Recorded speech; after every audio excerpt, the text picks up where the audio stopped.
For 27 years, I have maintained one solitary aquarium, saltwater for the first 23 years, and then a planted goldfish tank for the last 4.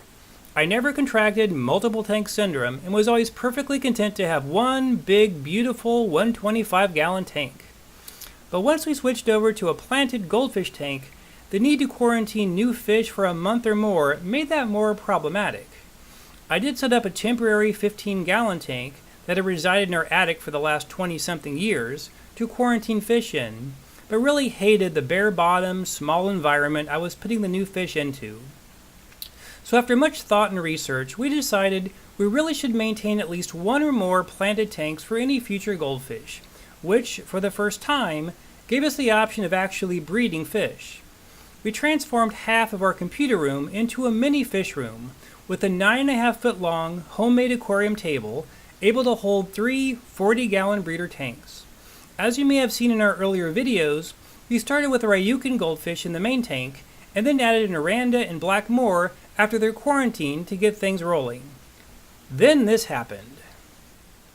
As we were setting up our 3 new tanks in the fish room, I naturally just moved over some floating plants from the main tank. We had seen our Ryukin pushing our Oranda around the tank as if they were breeding, but we never saw any eggs or baby fry. Until one day, I saw something small swimming around in one of the new tanks.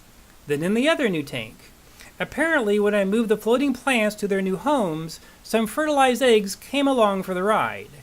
So while our new ranchus, which we got for the intended purpose of breeding, were going through their quarantine in the first 40-gallon tank, we got a crash course in feeding and raising baby fry in the other 30 and 40-gallon tanks. So, mission accomplished in our goal of breeding goldfish. It's also been a convenient way to slowly increase the bioload in our 2 new aquariums.